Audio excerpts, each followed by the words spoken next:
Great historians of the Islamic period. Imam Maqridi wrote a book in which he studied all of the dynasties of Egypt, and he found that there were 3 hallmarks of the end of a society.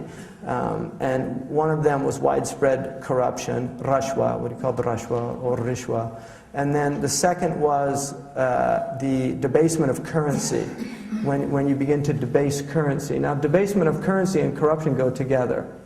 You know, because gold, you know, when you give full measure in the currency, that's going to be reflected in the society. So the more the currency becomes debased, the more the people become debased. And the final thing he noted was high real estate prices.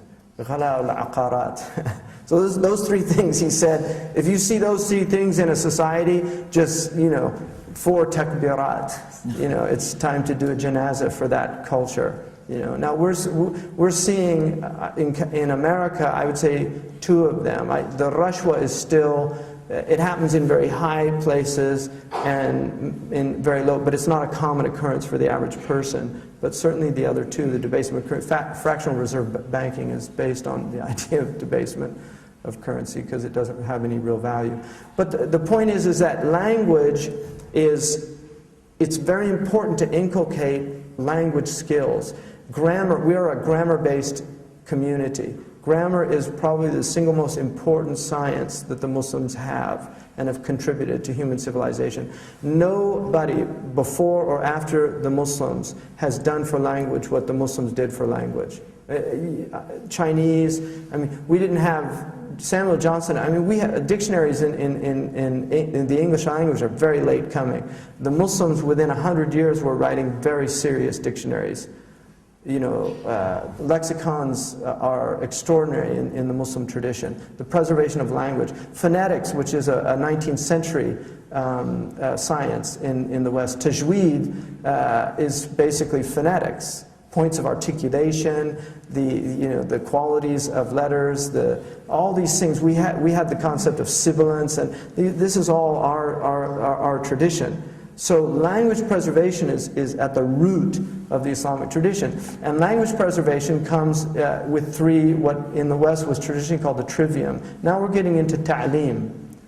Ta'lim is the instruction, the idea of instructing young people in the arts. And the arts, in the West they call them the liberal arts because they freed the mind from certain natural habits of the mind. People appeal to emotion is a very easy thing. Demagogues use it all the time. Fear. I inherited a rhetoric textbook from my great-grandmother, Lillian Cummings, who was studied Bain's rhetoric in 1882 in Wichita Falls. And this is a high school textbook. And the section on emotions talks about fear and the use that politicians make of fear. And how the listener has to be very wary of anybody that will use the fear tactic.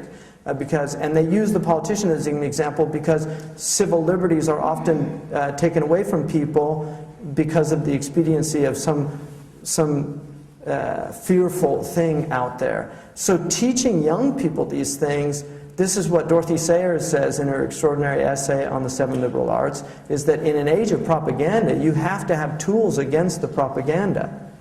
And this is where learning rhetoric is very important, because rhetoric is the art of persuasion. Advertisements are based on persuasion. Advertise, right, is from a Latin word which means to turn your attention to, right? Adverse to. So when you're living in a society where everybody's trying to get your attention and they're using language, they're using images to do that, if you don't have young people that are skilled in interpreting the symbols, I mean, I'll give you one example. The iPod, has anybody noticed that bizarre advertisement campaign by Mac, the iPod? There's a shadow. There's not a person, it's just a shadow. And then there's these, they've got the earplugs in. You know, and I'm just wondering if this is kind of, you know, you have a lot of these very clever people working in that industry, and it's kind of like that's the idea, is reduce these people to pods. You know, the pods where they're just shadow people that don't, there's no substance there. And we've got all these young people plugged into this stuff out there. It's quite frightening. I mean, really walking around in another world, in a completely different world from us.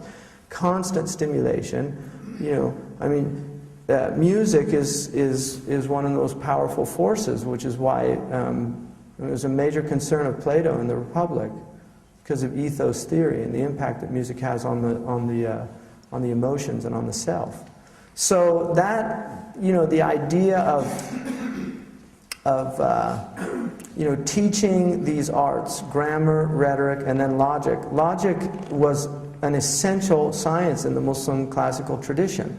Mantiq, learning how to reason, learning the mughalatat, sophistical, the fallacies, using how people use sophistry to argue points and convince people that aren't trained to identify those things. These things should be introduced to young people early on. This is something that can be done in late middle school in our system and early high school.